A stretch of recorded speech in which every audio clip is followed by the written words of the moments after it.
Hello everyone and welcome back to my channel.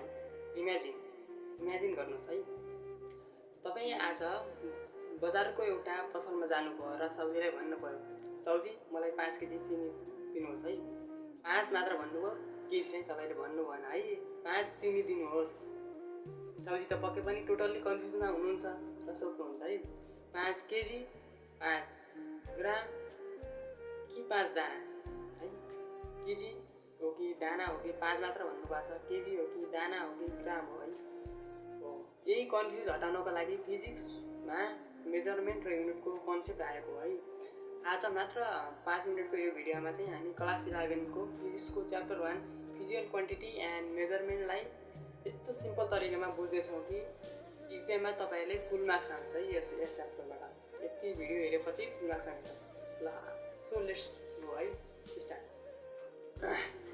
फर्स्टमा चाहिँ physical क्वान्टिटीको चाहिँ हामी परिभाषा दिन्छौँ सबैभन्दा पहिला बुझौँ है अनि what is physical quantity physical quantity भनेको चाहिँ के हो है हाम्रो युनिभर्समा भएका यस्ता सबै कुराहरू जसलाई हामी सङ्ख्यामा मेजर गर्न सक्छौँ है सङ्ख्यामा मेजर गर्न सक्छौँ अर्थात् any quantity which can be measure र तिनलाई नै फिजिकल क्वान्टिटी भनिन्छ जस्तै तपाईँको हाइट मोबाइलको वेट वा बाइकको स्पिड आदिले चाहिँ हामी मेजर गर्न सक्छौँ तर तपाईँले आज कति रिस उठेको छ वा तपाईँ आफ्नो साथीसँग कति लभ गर्नुहुन्छ है कति माया गर्नुहुन्छ भन्ने कुरा चाहिँ मेजर गर्न सकिँदैन त्यसैले इमोसनहरूलाई चाहिँ फिजिकल क्वान्टिटीहरू होइनन् है इमोसनहरू फिजिकल क्वान्टिटी चाहिँ होइनन् र अब तपाईँले फिजिक्समा कुनै पनि फिजिकल क्वान्टिटीलाई चाहिँ हामी यो फर्मुलाले रिप्रेजेन्ट गर्छौँ है क्यू बराबर क्वान्टिटी है क्यू भनेको बराबर एन इन्टु क्यूले चाहिँ हामी number of measurement into you भनेको चाहिँ युनिट हो है र रिप्रेजेन्ट गर्छौँ र यहाँ तल पनि भनेको छ यहाँ एन भनेको चाहिँ न्युमेरिकल भ्यालु अर्थात् सङ्ख्या हो र एन भनेको चाहिँ न्युमेरिकल भ्यालु अर्थात् सङ्ख्या हो यु भनेको चाहिँ युनिट हो जस्तै 5 केजीमा 5 न्युमेरिकल भ्यालु भयो र केजी भयो भने यसको युनिट भयो केजी यसको युनिट भयो है एकदमै सिम्पल छ है एकदमै सजिलो छ क्यू बराबर एन इन्टु यु है एन भनेको चाहिँ न्युमेरिकल भ्यालु अर्थात् सङ्ख्या हो र यु भनेको युनिट हो जस्तै 5 केजीमा 5 न्युमेरिकल भ्यालु भयो भने केजी चाहिँ यसको युनिट भयो कति सजिलो र अब फन्डामेन्टल क्वान्टिटी बिएच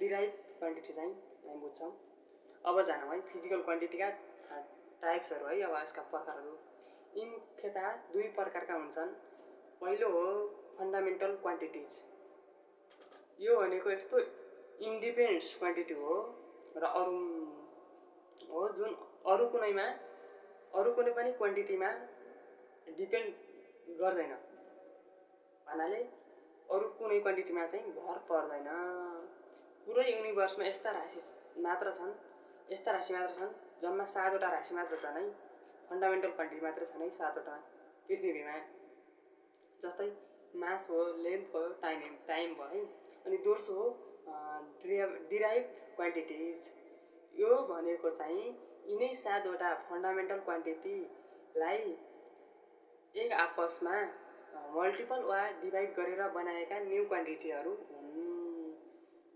एक्जाम्पलका लागि चाहिँ स्पिडलाई हेरौँ है स्पिड बराबर डिस्टेन्स अपन टाइम स्पिडलाई चाहिँ डिस्टेन्स र टाइमलाई चाहिँ टाइममा चाहिँ गरियो र अब यहाँ डिस्टेन्स भनेको लेन्थ हो है डिस्टेन्स भनेको हाम्रो लम्बाइ भयो कति किलोमिटर वा कति हो भन्ने लेन्थ भयो चाहिँ है मिटर भन्ने त्यो लेन्थ भयो र टाइम भनेको टाइम नै हो है टाइम भनेको त अरू हुने कुरो भएन टाइम नै भयो र अर्थात् दुईवटा फन्डामेन्टल क्वान्टिटीहरू मिलेर एउटा डिराइभ क्वान्टिटी बन्यो दुईवटा फन्डामेन्टल क्वान्टिटी मिलेर के भन्यो एउटा डिराइभ क्वान्टिटी बन्यो र अब आउँछ एक्जामको लागि सबैभन्दा इम्पोर्टेन्ट टपिक्स है एकदमै सबैभन्दा महत्त्वपूर्ण टपिक्स रहेछन्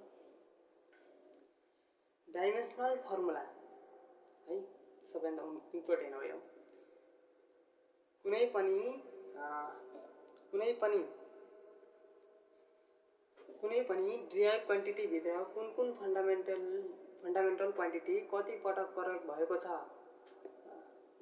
छ भनेर स्क्वायर ब्राकेट है, यस्तो स्क्वायर ब्राकेट भित्र देखाउने तरिका नै डाइमेन्सन हो।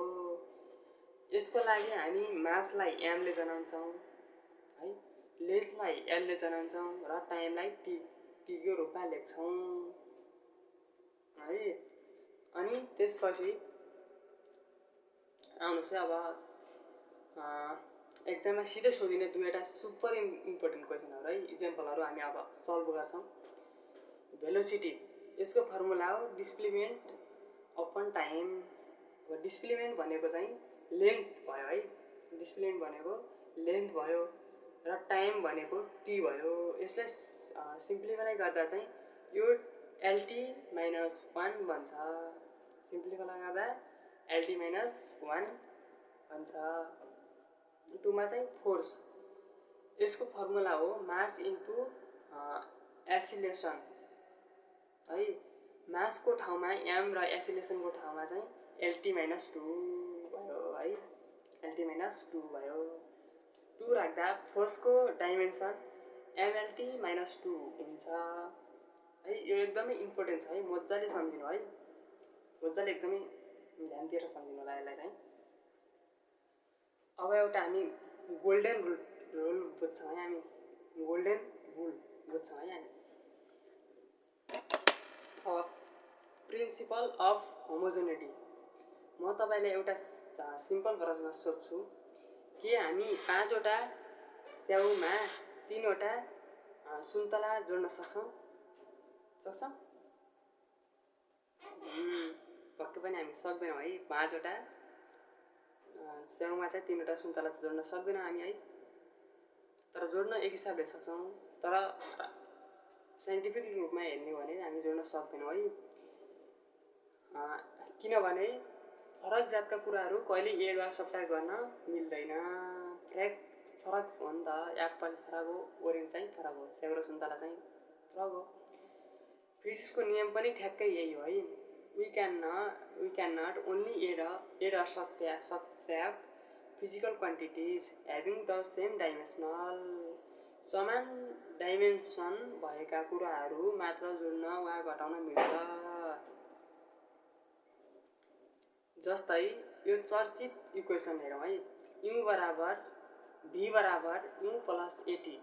यो नियम अनुसार v, u, र at तीनवटा टर्महरूको डाइमेन्सनल फर्मुला दुरुस्तै एउटै अर्थात् lt - 1 हुनुपर्छ, अनि मात्र यो इक्वेसन करेक्ट मानिन्छ।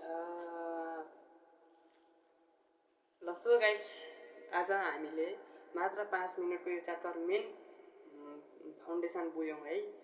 अनि तपाईँहरूले बुझ्नुभयो कि नै, कतिको बुझ्नुभयो?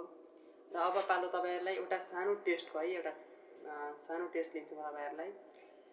यदि डेन्सिटीको फर्मुला मास अपन भोल्युम, यदि डेन्सिटीको फर्मुला मास अपन भोल्युम हो भने डेन्सिटीको डाइमेन्सनल फर्मुला के हुन्छ? म फेरि भन्छु एकपटक चाहिँ, यदि डेन्सिटीको फर्मुला मास अपन भोल्युम हो भने डेन्सिटीको डाइमेन्सनल फर्मुला के हुन्छ? अहिले यसको करेक्ट एन्सर तल कमेन्ट बक्समा लेख्नुहोस्। सही उत्तर दिनेलाई चाहिँ म हर्ट दिनेछु। भिडियो चाहिँ हेल्पफुल लाग्यो भने लाइक, सेयर र सब्सक्राइब गर्न नभुल्नु होला। यस्तै भिडियोहरू चाहिँ म लिएर आइरहनेछु। यस च्याप्टरलाई चाहिँ अझै म विस्तृत रूपमा चाहिँ बुझाउने गरी म अर्को भागमा चाहिँ आउनेछु। See you in the next video. Bye by.